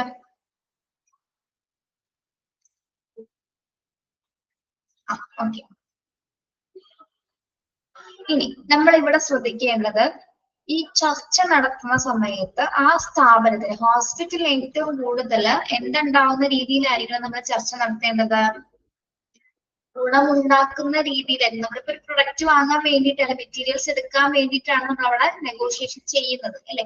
അപ്പൊ ആ സ്ഥാപനത്തിന് ഗുണമുണ്ടാകുന്ന രീതിയിലായിരിക്കണം നമ്മൾ അവിടെ സംസാരിക്കുന്നത്. അതായത് ഓർഗനൈസേഷന് ബെനിഫിറ്റ്സ് കിട്ടുന്ന രീതിയിലായിരിക്കണം നമ്മൾ അവിടെ സംസാരിക്കേണ്ടത്. അല്ലാതെ മറ്റു രീതിയിലുള്ള യാതൊരു വിധത്തിലുള്ള സംസാരങ്ങൾ അവിടെ കൊണ്ടുവരാൻ പാടുള്ളതല്ല. ഓക്കെ, സ്ഥാപനത്തിന് ബെനിഫിറ്റ്സ് ഉണ്ടാക്കുന്ന രീതിയിലായിരിക്കും നമ്മൾ അവിടെ ചർച്ച നടത്തേണ്ടത്. Okay, then to see that distant future of the organization is not bargained for the present. To see that the distant future of the organization is not bargained for the present. നമ്മൾ ഇന്ന് ഒരു 2-3 മാസത്തേക്ക് മാത്രം സാധനങ്ങൾ വാങ്ങാൻ വേണ്ടിയിട്ടാണ് ഇത്രയും വലിയൊരു ചർച്ചയൊക്കെ നടത്തുന്നത്. ആണോ? ഡിസ്റ്റന്റ് ഫ്യൂച്ചർ മീൻസ് വിദൂരസ്ഥമായ എന്നൊരു മീനിങ് ആണ് കേട്ടോ. ഡിസ്റ്റന്റ് ഫ്യൂച്ചർ എന്ന് പറയുന്നത് വിദൂരസ്ഥമായ എന്നൊരു മീനിങ് ആണ് ഉദ്ദേശിക്കുന്നത്. നമ്മളൊരു ചർച്ച നടത്തുന്ന സമയത്ത് നമ്മളൊരു കരാറാണ് ഇവിടെ ചെയ്യുന്നത്. ഈ കരാറ് 1-2 മാസത്തേക്ക് വേണ്ടി മാത്രമല്ല വാങ്ങിക്കേണ്ടത്. എങ്ങനെയായിരിക്കണം? കുറെ നാൾ, അതായത് നമുക്ക് ആ കമ്പനിയിൽ നിന്ന് പ്രൊഡക്ട്സ് ഒരുപാട് നാൾ നമുക്ക് പർച്ചേസ് ചെയ്യാൻ പറ്റുന്ന രീതിയിലായിരിക്കും നമ്മൾ അവിടെ ആ കരാറ് ക്രിയേറ്റ് ചെയ്യേണ്ടത്. അതായത് ചർച്ച നടത്തുമ്പോൾ എന്താണ്, അതായത് പിന്നീട് നമുക്ക് ഇപ്പൊ ചർച്ച നടത്തുമ്പോൾ നമ്മൾ ഇപ്പൊ പറയുന്ന പ്രൈസിനായിരിക്കും അവർ തരുന്നത് അല്ലെ. അപ്പോ നമ്മളത് ഇത്ര നാളത്തേക്ക് എന്നുള്ള രീതിയിലായിരിക്കണം കരാർ എഴുതേണ്ടത്. അതായത് പിന്നീട് വേണ്ടി മെറ്റീരിയൽസ് എടുക്കാൻ പോയി കഴിഞ്ഞാൽ എന്താണ്, അന്നത്തെ പൈസയ്ക്കായിരിക്കും പിന്നീട് നമുക്കത് കിട്ടാൻ പോകുന്നത്. അപ്പൊ അതിനാൽ തന്നെ നമ്മൾ എന്ത് ചെയ്തിരിക്കണം, ചർച്ച നടത്തുമ്പോൾ കുറെ നാൾ കരാർ നീട്ടിക്കൊണ്ടു പോകുന്ന രീതിയിലായിരിക്കണം, അല്ലെങ്കിൽ ഒരു മാസത്തോളം 1 വർഷത്തോളം ഇത് നീട്ടിക്കൊണ്ടുന്ന രീതിയിലായിരിക്കണം നമ്മളിത് ആ ഒരു സമയത്ത് ചർച്ച നടത്തേണ്ടത്. അല്ലെങ്കിൽ എന്താണ്, സാധനങ്ങൾ പർച്ചേസ് ചെയ്യുന്ന സമയത്ത് ഇപ്പോൾ നൽകിയ പ്രൈസിന് നമുക്ക് പിന്നീട് അത് കിട്ടിയെന്ന് വരില്ല. അതിനാൽ തന്നെ എന്താണ്, എപ്പോഴും ചർച്ച നടത്തുന്ന സമയത്ത് ആ ഒരു രീതിയിൽ കരാർ നീട്ടിക്കൊണ്ടു പോകുന്ന രീതിയിലായിരിക്കണം നമ്മൾ അവിടെ ചർച്ച നടത്തേണ്ടത്. അത് ഇമ്പോർട്ടന്റ് ആയിട്ടുള്ള ഒരു കാര്യമാണ്. അല്ലെങ്കിൽ നമുക്ക് എന്താണ്, ഇപ്പൊ ചിലപ്പോൾ പൈസ കുറഞ്ഞൊരു സമയത്തായിരിക്കും നമ്മൾ ആ മെറ്റീരിയൽസ് എടുക്കുന്നത് അല്ലെ. പിന്നീട് എന്താണ്, പിന്നീട് ആലോചിച്ച് കഴിഞ്ഞാൽ മനസ്സിലാവും ഇനി വരും വർഷങ്ങൾ അതിന് വില കൂടാൻ സാധ്യതയുണ്ട്. ചിലപ്പോൾ നമുക്കപ്പോ ആ സമയത്ത് എടുക്കാൻ സാധിച്ചില്ലെങ്കിൽ അത് ബുദ്ധിമുട്ടാവും. അതിനാൽ തന്നെ എന്താണ്, കരാറ് നീട്ടിക്കൊണ്ടു പോകുന്ന രീതിയിലായിരിക്കണം. എനിക്ക് ഇത്രയും നാൾ വേണം, ഇത്രയും നാൾ പർച്ചേസ് ചെയ്യാൻ പറ്റണം എന്നുള്ള രീതിയിലായിരിക്കണം കരാർ എഴുതേണ്ടത്. ഓക്കെ, അപ്പൊ ആ ഒരു രീതിയിലായിരിക്കണം അവിടെ ചർച്ച നടത്തേണ്ടത് കേട്ടോ. മനസ്സിലായോ? അത് distant future of the organization is not bargained for the present. ഇപ്പോഴത്തേക്ക് വേണ്ടി മാത്രമല്ല നമ്മളത് ചർച്ച നടത്തേണ്ടത്, നമുക്ക് കുറച്ച് നാളത്തേക്ക് നമുക്ക് ഈ ഒരു കരാർ ആവശ്യമാണ്. ആ ഒരു രീതിയിലായിരിക്കും നമ്മൾ അവിടെ ഒരു നെഗോഷിയേഷൻ അറേഞ്ച് ചെയ്യേണ്ടത്. ക്ലിയർ ആണോ?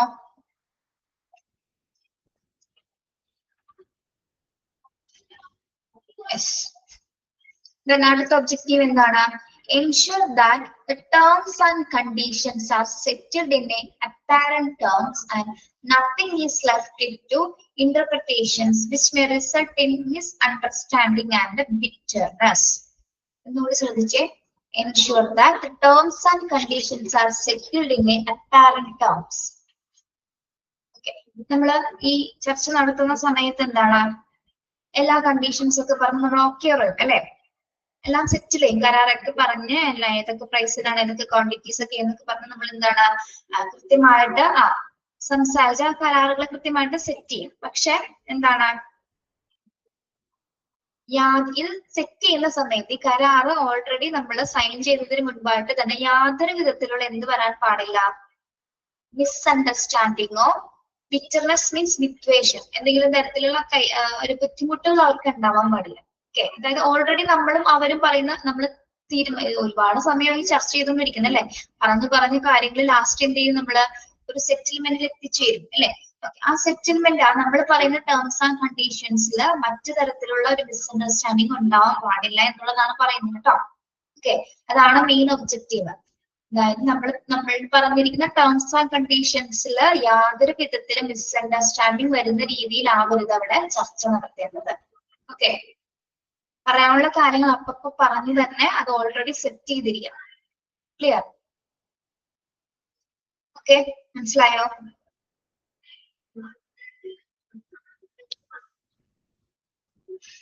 ആലോചിക്കണോ അതാണോന്ന്? യെസ്, ഓക്കെ, ക്ലിയർ ആണോ?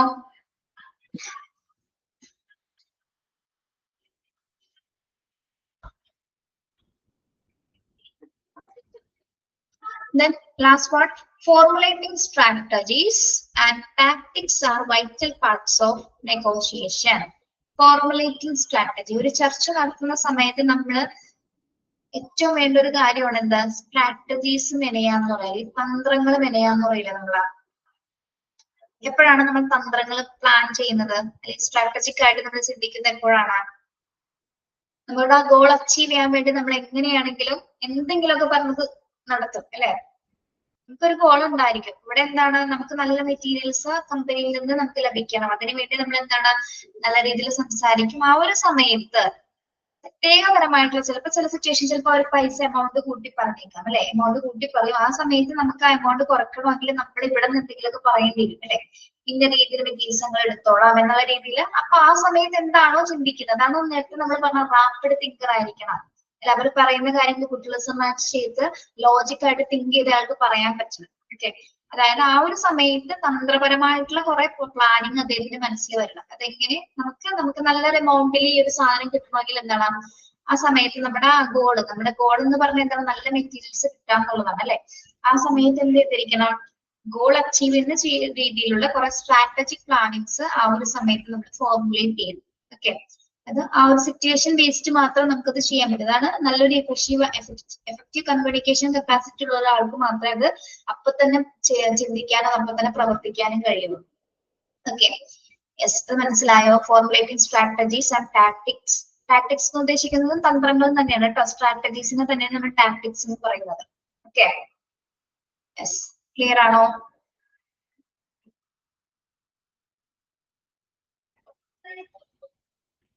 ഒന്നുകൂടി നോക്കാം. ഒബ്ജക്റ്റീവ്സ് ഓഫ് നെഗോഷിയേഷൻ എന്തൊക്കെയാണ്? ഫസ്റ്റ് ഒബ്ജക്റ്റീവ് എന്ന് പറയുന്നത്, first objective to safeguard organisation interest and goals. ഇങ്ങനെയായിരിക്കണം. നമ്മൾ ഹോസ്പിറ്റലിന് വേണ്ടിയാണ് ചർച്ച നടത്തുന്നതെങ്കിൽ ഹോസ്പിറ്റൽ ഇൻട്രസ്റ്റും ഗോളും അച്ചീവ് ചെയ്യുന്ന തരത്തിലായിരിക്കണം നമ്മൾ അവിടെ ചർച്ച നടത്തേണ്ടത്. പിന്നെ എന്താണ്, to see that organization is not in disadvantages position. എന്താണ്, നമ്മൾ ചർച്ച നടത്തുന്ന സമയത്ത് ഒരിക്കലും പ്രതികൂലമായിട്ടാവരുത് ചർച്ച നടത്തേണ്ടത്. അനുകൂലമാകുന്ന രീതിയിൽ അവർ പറയുന്ന കാര്യങ്ങളൊക്കെ ഓക്കെ പറഞ്ഞിട്ടായിരിക്കണം സംസാരിച്ചു പോവേണ്ടത്. തുടക്കം തന്നെ നമ്മൾ ഉടക്കാനായിട്ട് നിൽക്കുന്ന അറിയില്ല. അത്തരം രീതിയിലാവരുത് ഇവിടെ ചർച്ച ചെയ്യുമ്പോൾ. എപ്പോഴും അനുകൂലമാകുന്ന രീതിയിലായിരിക്കണം ആ ഒരു പൊസിഷനിൽ നിന്നായിരിക്കണം നമ്മൾ സംസാരിക്കുന്നത്. ഓക്കെ, അതായത് ആർക്കും ഉപദ്രവമില്ല അങ്ങനെയുള്ള രീതിയിൽ. മനസ്സിലായോ? Then to ensure that organization gets all benefits which can easily comparatively come to a normal circumstance. നമ്മൾ ഒരു ചർച്ച നടത്തുമ്പോൾ ആ ഓർഗനൈസേഷന് ബെനിഫിറ്റ് കിട്ടുന്ന രീതിയിലായിരിക്കണം നമ്മളോട് ചർച്ച നടത്തേണ്ടത്. ഓക്കെ, പിന്നെന്താണ്, distant future of the organization is not bargain for the present. നമ്മൾ 1-2 ദിവസത്തേക്ക് മാത്രമല്ല ഈ കരാറ് എഴുതേണ്ടത്. കരാർ ഒരുപാട് നാളത്തേക്ക് നീട്ടിക്കൊണ്ടാവുന്ന രീതിയിലായിരിക്കണം നമ്മൾ അവിടെ ചർച്ച നടത്തേണ്ടത്. ഓക്കെ, പിന്നെ നമ്മൾ ഓൾറെഡി ആ സെറ്റിൽമെന്റിന്റെ സമയത്ത് കംപ്ലീറ്റ് ടേംസ് ആൻഡ് കണ്ടീഷൻസ് ഒക്കെ പറയുന്ന സമയത്ത് യാതൊരു വിധത്തിലും മിസ്അണ്ടർസ്റ്റാൻഡിങ്ങോ മറ്റെന്തെങ്കിലും ഒരു വിദ്വേഷത്തിലൊന്നും തന്നെ അവസരങ്ങൾ ഉണ്ടാവാനായിട്ട് പാടില്ല. പറയുന്ന കാര്യങ്ങൾ വ്യക്തവും ആക്യുറേറ്റ് ആയിട്ട് എഫിഷ്യന്റ് ആയിട്ട് തന്നെ ആയിരിക്കണം അവിടെ ഒരു തീരുമാനം അല്ലെങ്കിൽ ആ ഒരു കരാർ അവിടെ ക്രിയേറ്റ് ചെയ്യുന്നത്. യെസ്, യാതൊരു വിധത്തിലും മിസ്അണ്ടർസ്റ്റാൻഡിങ് അവിടെ വരാൻ പാടുള്ളതല്ല. പിന്നെ ഈ ഒരു സമയത്ത് നമ്മൾ എന്താണ് സ്ട്രാറ്റജീസ് നമുക്ക് ഫോർമുലേറ്റ് ചെയ്യാവുന്നതാണ്. അതായത് നമ്മളുടെ ഗോൾ എന്താണോ അച്ചീവ് ചെയ്യാൻ വേണ്ടിയിട്ട് ആ ഒരു സമയത്ത് എന്താണോ നമുക്ക് എന്തൊക്കെയാണോ ആ ഒരു സമയത്ത് സംസാരിക്കുന്ന സമയത്ത് വരുന്ന കാര്യങ്ങൾ. അല്ലെങ്കിൽ ചിലപ്പോൾ മെറ്റീരിയൽസ് കിട്ടില്ല എന്നുള്ളൊരു അറ്റത്തെത്തി കഴിഞ്ഞാലൊക്കെ അല്ലെങ്കിൽ അങ്ങനെയൊക്കെ പോകുന്ന സിറ്റുവേഷൻസിലാണ് നമ്മൾ തന്ത്രങ്ങൾ നിലയുന്നത് അല്ലെ. അത് നമ്മളുടെ ഇഷ്ടമുള്ള ഒരു പ്രൈസിന് കിട്ടാൻ വേണ്ടി നമുക്ക് അതിന് വേണ്ടി വാദിക്കും. ഇങ്ങനെ വാദിക്കാൻ പറ്റുന്ന ഒരു ചിന്താഗതി ഉണ്ടായിരിക്കണം. സ്ട്രാറ്റജീസും ഇങ്ങനെയുള്ള ഒരു റാപ്പിഡ് തിങ്കിങ് കപ്പാസിറ്റി കൂടി ഉണ്ടായിരിക്കണം. ഓക്കെ, യെസ്, മനസ്സിലായോ ഒബ്ജക്റ്റീവ്സ് എന്തൊക്കെയാണ്? ഇതിങ്ങനെ പറയാൻ പറ്റുമോ പിള്ളേരെ കൊണ്ട് ഇങ്ങനെ പറഞ്ഞാൽ? ഓക്കെ, ഇനി ഇപ്പൊ നമ്മൾ പറഞ്ഞു നെഗോഷിയേഷൻ ടീം ഉണ്ടെന്ന് പറഞ്ഞു. അപ്പൊ ഈ ടീമിൽ ആരൊക്കെയായിരിക്കും മെമ്പേഴ്സ് ആയിട്ട് ഉണ്ടായിരിക്കും ഇതാണ് നമ്മൾ നോക്കുന്നത്. Negotiation committee includes of the purchase manager, finance manager, then particular person from the user department and most probably administration also. അപ്പൊ നെഗോഷിയേഷൻ കമ്മിറ്റിയിൽ ഇൻക്ലൂഡ് ചെയ്യുന്ന മെമ്പേഴ്സ് എന്ന് പറയുന്ന ആരൊക്കെയാണ് അണ്ടർലൈൻ ചെയ്യാം കേട്ടോ. പർച്ചേസ് മാനേജർ ഉണ്ടാവും, finance manager, particular person from the user department. ഏത് ഡിപ്പാർട്ട്മെന്റ് ആണ് അത് എന്നൊരു ആ യൂസർ ഡിപ്പാർട്ട്മെന്റ് ഒരു വ്യക്തി ഒരു പേഴ്സൺ ഉണ്ടായിരിക്കും. പിന്നെ ആരാണ് അഡ്മിനിസ്ട്രേഷൻ ഉണ്ടായിരിക്കും. ഓക്കെ, അഡ്മിനിസ്ട്രേഷനിൽ ഏതെങ്കിലും സ്റ്റാഫ് ഉണ്ടായിരിക്കും. ഇവര് ഇത്രയും ടീം അടങ്ങുന്നതാണ് നെഗോഷിയേഷൻ കമ്മിറ്റി അല്ലെങ്കിൽ നെഗോഷിയേഷൻ ടീം എന്ന് പറയുന്നത്. ഓക്കെ, യെസ്, അത് അണ്ടർലൈൻ ചെയ്യാം കേട്ടോ.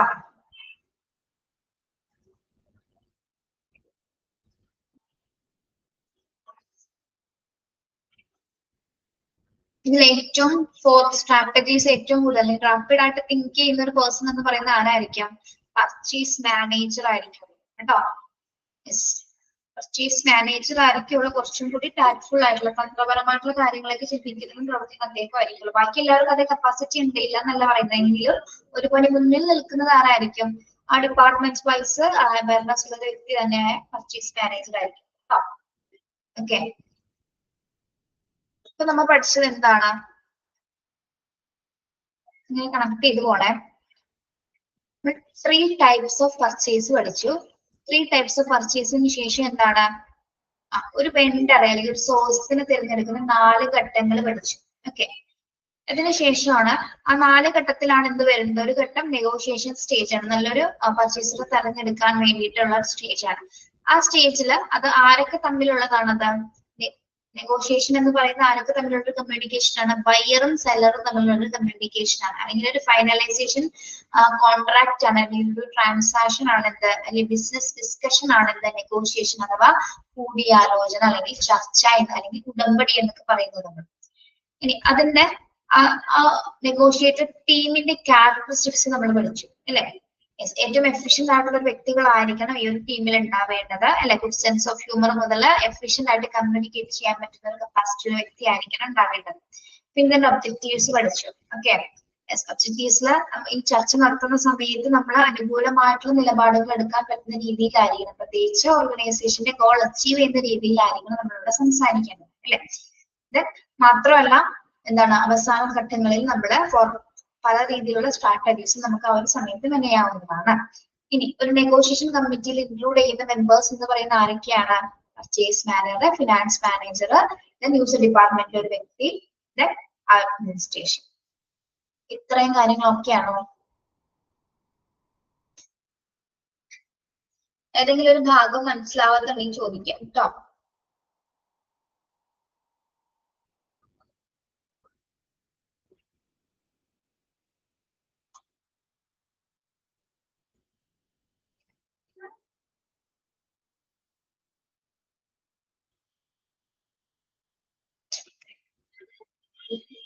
പൈസ നോക്കിയിട്ട് ക്ലിയർ അല്ലെങ്കിൽ ചോദിക്കട്ടോ.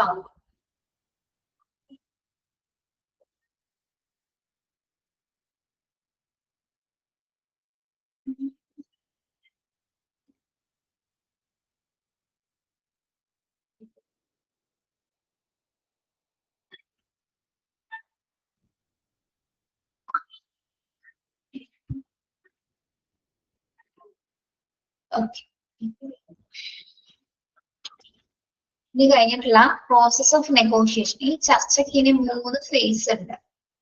ഇപ്പൊ നമ്മൾ ഒബ്ജക്റ്റീവ്സ് ആണ് പഠിച്ചത്. ഇനി നെഗോഷിയേഷൻ പ്രോസസ്സിന് 3 ഫേസിലൂടെയാണ് കടന്നു പോകുന്നത്. ജസ്റ്റ് ഒന്ന് പറയുന്നുള്ളൂ, എക്സ്പ്ലെയിൻ ചെയ്യുന്നില്ല. 3 ഫേസ്. ആദ്യത്തേത് ഏതാണ്? Pre negotiation phase. അതായത് ചർച്ചയ്ക്ക് തൊട്ട് മുൻപുള്ള ഘട്ടമാണ് പ്രീ നെഗോഷിയേഷൻ ഫേസ് എന്ന് പറയുന്നത്. അതില് 5 സ്റ്റെപ്സ് വരുന്നുണ്ട്. ഓക്കെ, ആദ്യത്തെ കഥ ചർച്ചയ്ക്ക് മുന്നിലായിട്ട് നമ്മൾ 5 സ്റ്റെപ്സിലൂടെ കടന്നു പോകുന്നുണ്ട്. പിന്നീട് രണ്ടാമത്തെ ഫേസ് എന്ന് പറയുന്നത് എന്താണ്? Meeting phase. അത് നമ്മുടെ ചർച്ച നടക്കുന്ന ഘട്ടം. ഓക്കെ, അതായത് ആ മീറ്റിംഗ് ഉണ്ടാകുന്ന അല്ലെങ്കിൽ കൂടിയാലോചന നടക്കുന്ന ഘട്ടമാണ് മീറ്റിംഗ് ഫേസ് എന്ന് പറയുന്നത്. അതിനെ നമ്മൾ എന്ത് ചെയ്യുന്നുണ്ട്? 3 ഡിവൈഡ് ചെയ്യുന്നുണ്ട്. ആ മീറ്റിങ്ങിനെ തന്നെ ഒരു മീറ്റിംഗിലൊന്നും ഒരു മെറ്റീരിയൽസിനെ പറ്റിയുള്ള ചർച്ച തീരില്ല കേട്ടോ. 3 മീറ്റിംഗ്സ് ആയിട്ട് 3 കാറ്റഗറി ആയിട്ട് അതിനെ ഡിവൈഡ് ചെയ്യും. ഏതൊക്കെയാണ്? Exploratory meeting, discussion meeting, agreement meeting. അങ്ങനെ ഈ 3 മീറ്റിംഗ്സിലൂടെയാണ് ലാസ്റ്റ് ഒരു ഫൈനലൈസേഷനിലേക്ക് എത്തിക്കാൻ, ഈ ഒരു സൈൻ ചെയ്യാനായിട്ടുള്ള ഒരു എഗ്രിമെന്റ് സൈൻ ചെയ്യാനുള്ള രീതിയിലേക്ക് എത്തിച്ചേരുന്നത് ഈ 3 മീറ്റിംഗ്സ് കഴിഞ്ഞിട്ടാണ്. ഓക്കെ, അതായത് സെക്കൻഡ് ഫേസസിലാണ്, അതായത് രണ്ടാമത്തെ മീറ്റിംഗ് ഫേസസിലാണ് ഈ 3 മീറ്റിംഗ്സ് വരുന്നത്. അതിനുശേഷമാണ് എന്താ? Post negotiation phase or executive phase. എന്തായിരിക്കും അത്? Post negotiation phase or executive phase എന്ന് പറയുന്നത് നമ്മുടെ എഗ്രിമെന്റ് നടപ്പിലാക്കുന്ന ഒരു ഘട്ടമാണ് അല്ലെ? അല്ലെങ്കിൽ അത് നടപ്പിലാക്കുന്ന ഘട്ടമാണ് പോസ്റ്റ് നെഗോഷിയേഷൻ എന്ന് പറയുന്നത്. ചർച്ചയ്ക്ക് ശേഷം, ആഫ്റ്റർ നെഗോഷിയേഷൻ. ഓക്കെ, അതിനും കുറച്ച് സ്റ്റെപ്സ് ഉണ്ട്, കുറച്ചധികം സ്റ്റെപ്പ് ഉണ്ട് അവിടെ. ഓക്കെ, ഇത്രയും പ്രൊസീജിയേഴ്സ് കഴിഞ്ഞിട്ടാണ് ഒരു സാധനം നമുക്ക് പർച്ചേസ് ചെയ്യാനായിട്ട് പറ്റുന്നത്. ഓക്കെ, അപ്പൊ ചർച്ചയ്ക്ക് തന്നെ പല ഘട്ടങ്ങളുണ്ട്, ഒബ്ജക്റ്റീവ്സ് ഉണ്ട്. ചർച്ച ചെയ്യാൻ പോകുന്ന ആൾക്ക് നല്ലൊരു ക്വാളിഫിക്കേഷൻ എന്തായിരിക്കണം? അത് 3 ഘട്ടങ്ങളിലൂടെ നിസ്സാര കാര്യമല്ല. പല രീതിയിൽ നമുക്ക് പറയുമ്പോൾ വളരെ സിമ്പിൾ ആയിരിക്കും, പക്ഷെ ഇത് റിയലിസ്റ്റിക് ആയിട്ട് ഹോസ്പിറ്റൽസ് ഒക്കെ നടത്തപ്പെടുന്നത് ഭയങ്കര ബുദ്ധിമുട്ടുള്ള കാര്യമാണ്. ഓക്കെ, നമ്മൾ ഉദ്ദേശിച്ച പ്രൈസിന് ആ മെറ്റീരിയൽസ് നമുക്ക് വാങ്ങിക്കാൻ പറ്റുന്നത് എന്ന് പറയുന്നത് ഭയങ്കര ബുദ്ധിമുട്ട്, ഇത് കുറച്ച് ഡിഫിക്കൽട്ട് ആയിട്ടുള്ള ടാസ്ക് ആണ്. അതുകൊണ്ട് തന്നെയാണ് ഇതിന് ഇത്തരം ഘട്ടങ്ങളിലൂടെ നമ്മൾ ഇതിനെ കാറ്റഗറൈസ് ചെയ്തിരിക്കുന്നത്. ഓക്കെ, നമുക്ക് ആദ്യത്തെ ഘട്ടം മാത്രം ഒന്ന് നോക്കാം, ബാക്കി അടുത്ത ക്ലാസ്സിൽ എടുക്കാം കേട്ടോ. പ്രീ നെഗോഷിയേഷൻ ഫേസിൽ 5 സ്റ്റെപ്പ് ഉണ്ട്. ആദ്യത്തെ സ്റ്റെപ്പ് എന്താണ്? First one, correct information about material. എന്തുണ്ടായിരിക്കണം? നമുക്ക് മെറ്റീരിയലിനെ പറ്റിയുള്ള കറക്റ്റ് ഇൻഫോർമേഷൻസ് നമുക്ക് അറിയാൻ പറ്റണം, അല്ലെ? Then analysis of consisting information with other tenders. Analysis consisting of information with other tender. Tender കൊടുക്കുക എന്ന് പറഞ്ഞാൽ എന്താ? നമ്മള് ടെൻഡർ കൊടുക്കുന്നത്, ടെൻഡർ എന്താണ് കേട്ടിട്ടുണ്ടോ? ടെൻഡർ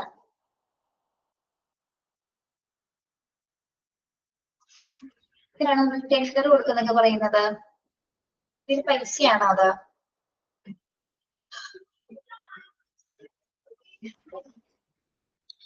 എക്കണോമിക്സ് ഒക്കെ പഠിച്ചവർക്ക് അറിയാൻ പറ്റും.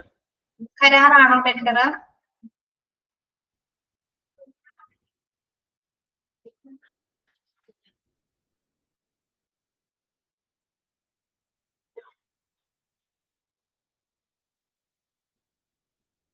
എന്തായിരിക്കും?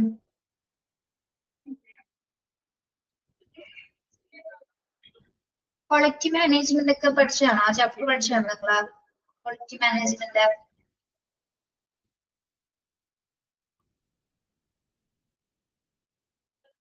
മാനേജ്മെന്റ് ഒരു ചാപ്റ്റർ പഠിച്ചിട്ടുണ്ടോ?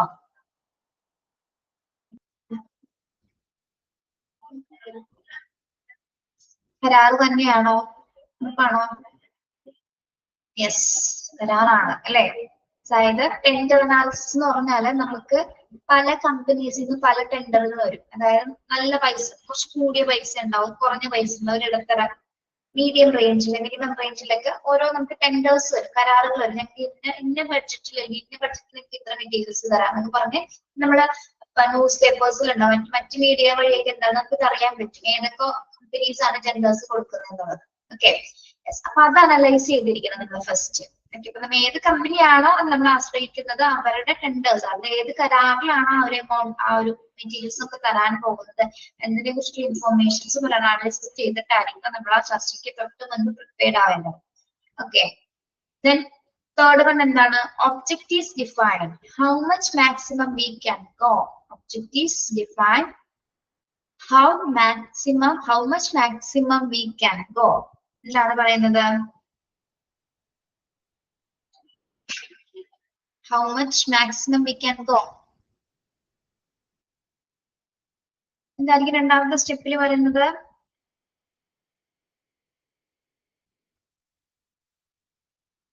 നമുക്ക് എത്രത്തോളം സാധനങ്ങൾ വേണം അല്ലെ, എത്രത്തോളം സാധനങ്ങൾ വേണം എന്നതിനെ കുറിച്ചുള്ള അവയർനെസ് ഉണ്ടായിരിക്കണം അല്ലെ. എത്ര മെറ്റീരിയൽസ് എടുക്കാനാണ് നമ്മൾ ഉദ്ദേശിക്കുന്നതിനെ കുറിച്ച് നല്ല രീതിയിലുള്ളത്, പ്രത്യേകിച്ച് നമ്മള് അതുണ്ടെങ്കിൽ മാത്രമേ നമുക്ക് ആ ചർച്ച മുന്നോട്ട് കൊണ്ടുപോകാൻ പറ്റുള്ളൂ. എത്ര മെറ്റീരിയൽസ് ആണ് നമ്മൾ എടുക്കാൻ ഉദ്ദേശിക്കുന്നത്, ഓക്കെ, നമുക്ക് ആവശ്യമുള്ള മെറ്റീരിയൽസ് ഏതാണ്, അതിനെ കുറിച്ചിട്ടുള്ള ഒരു വ്യക്തമായ ഒരു അവയർനെസ് ഉണ്ടായിരിക്കണം. ഓക്കെ, ദെൻ അതിനുശേഷമാണ് നമ്മൾ ആ ചർച്ചയുടെ ഘട്ടത്തിൽ എന്തെടുക്കേണ്ടത്? ഡെവലപ്പിംഗ് സ്ട്രാറ്റജീസ് അല്ലെ. ചർച്ച സംസാരിക്കുന്ന ഇടയിൽ നമ്മൾ എന്താണ് തന്ത്രപരമായിട്ടുള്ള സ്ട്രാറ്റജീസ് മെനയാനായിട്ട്, തന്ത്രങ്ങൾ നമുക്ക് ഇവിടെ മെനയാനായിട്ട് സാധിക്കും. അതായത് നമുക്ക് ആ മെറ്റീരിയൽസ് കിട്ടാൻ വേണ്ടിയിട്ടുള്ള ഒരു തന്ത്രപരമായിട്ടുള്ള ഒരു അപ്രോച്ചസ് ആയിരിക്കും അവിടെ ഉണ്ടാവേണ്ടത്. ദെൻ പ്രിലിമിനറി ടാക്ടിക്സ് എന്താണ്? പ്രാഥമികമായിട്ടുള്ള തന്ത്രങ്ങൾ കൂടി നമ്മൾ മെനഞ്ഞിരിക്കണം. എന്താണ് പ്രാഥമികമായിട്ടുള്ള തന്ത്രങ്ങൾ എന്ന് പറയുമ്പോൾ? പ്രിലിമിനറി ടാക്ടിക്സ് എന്ന് പറയുന്നത്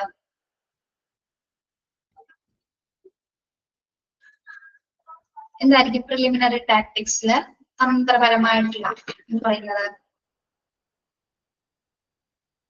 കേട്ടിട്ടുണ്ടോ? പ്രിലിമിനറി ടാക്ടിക്സ് എന്ന് കേട്ടിട്ടുണ്ടോ? നിങ്ങൾ കിങ് ലെയർ എന്നൊരു സിനിമ കണ്ടിട്ടുണ്ടോ? കിങ് ലെയർ, അതിലൊരു ക്രീമിനെ കുറിച്ച് പറയുന്നുണ്ട് ആ സിനിമയില്. യെസ്, ഞാൻ പറയാം. നമ്മളിപ്പോ നിങ്ങൾ അത്യാവശ്യം ഫേസ് ക്രീംസ് ഒക്കെ ഉപയോഗിക്കുന്നവരാണോ? ഫേസ് ക്രീംസ് അല്ലെങ്കിൽ ബോഡി ലോഷൻസ് ഒക്കെ യൂസ് ചെയ്യുന്നവരായിരിക്കും അല്ലെ. യെസ്, അപ്പൊ നമ്മൾ ഉപയോഗിക്കുന്ന പ്രൊഡക്റ്റിന് ആ പ്രൊഡക്റ്റിന്റെ അത് ഓപ്പൺ ചെയ്യുന്നതിന് ഒരു ഹോൾ ഉണ്ടായിരിക്കും അല്ലെ? ആ പ്രൊഡക്റ്റ് പുറത്തേക്ക് എടുക്കുന്ന ഒരു ഹോൾ ഉണ്ടായിരിക്കും. ഹോള് വലുതാണെങ്കിൽ, അതായത് നമ്മൾ തുറക്കുന്ന ഒരു ക്യാപ്പാണ്, ഇപ്പൊ ഒരു എന്താ പറയാ ഒരു പൗഡർ ടിന്നാന്ന് വിചാരിക്കുക. അത് ഓപ്പൺ ചെയ്യുമ്പോൾ എന്താണ്, വലിയ ഹോൾസ് ആണെങ്കിൽ നമ്മുടെ കയ്യിലേക്ക് വീഴുന്ന സാധനം ഒരുപാട് വരും അല്ലെ? നമ്മളപ്പോ എന്താണ് അത് ഉപയോഗിക്കുന്നതിനനുസരിച്ച് പെട്ടെന്ന് തന്നെ സാധനം തീർന്നു, ഹോള് വലുതായത് കൊണ്ട് അല്ലെ? തീർന്നു പോകില്ലേ? യെസ്, നമ്മൾ അധികം നാൾ ഉപയോഗിക്കില്ല, അപ്പോൾ പെട്ടെന്ന് തീരും, നമുക്ക് പിന്നെയും പിന്നെ ആവശ്യം വരും. ഇനി ഹോൾ ചെറുതാണെങ്കിലോ, ചെറിയ ഹോൾസ് ആണ് ഇടുന്നെങ്കിലോ കുറെ കാലം നമ്മൾ അത് യൂസ് ചെയ്യും അല്ലെ? ചെറിയ ഹോളുള്ള ഒരു ക്രീമാണ് നമ്മൾ യൂസ് ചെയ്യുന്നത്. ഇപ്പൊ മോയ്സ്ചറൈസർ ആയിക്കോട്ടെ, അല്ലെങ്കിൽ ഫൗണ്ടേഷൻ എന്തോ ആയിക്കോട്ടെ, ചെറിയ ഹോൾസ് ആണ് ഇടുന്നെങ്കിലോ, ചെറിയ ഹോളുള്ള ഒരു ട്യൂബ് ആണ് അല്ലെങ്കിൽ ക്രീം ആണെങ്കിൽ നമുക്ക് എന്താണ് കുറെ നാൾ യൂസ് ചെയ്യാൻ പറ്റിയതാണ്. കുറെ നാൾ വെച്ച് നമ്മൾ യൂസ് ചെയ്യില്ലേ? യെസ്, ഇവിടെ ഉദ്ദേശിക്കുന്ന ഇത്ര ഉള്ളത് ഒരു എക്സാമ്പിൾ പറഞ്ഞാണ് കേട്ടോ.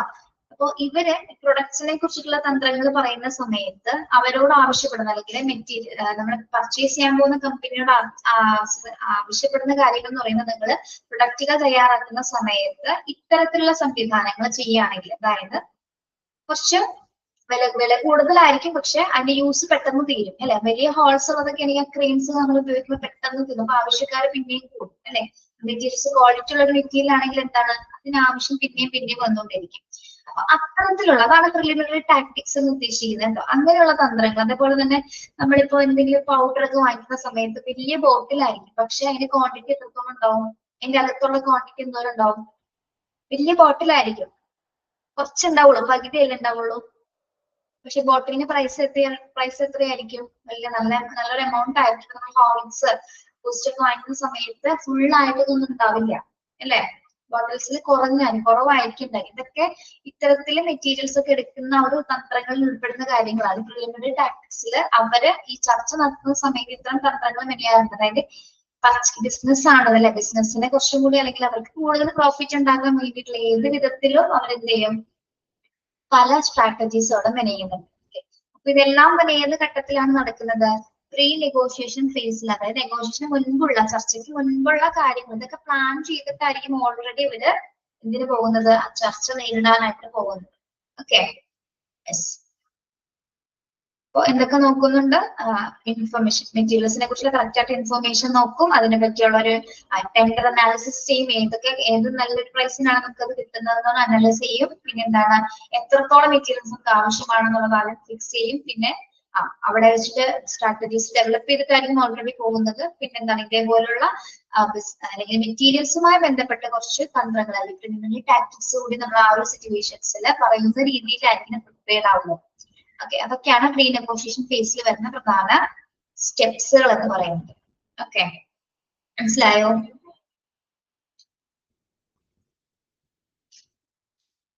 Okay, yes. Okay, thank you. Have A nice day. 12:30 കഴിഞ്ഞല്ലേ? ഓക്കെ.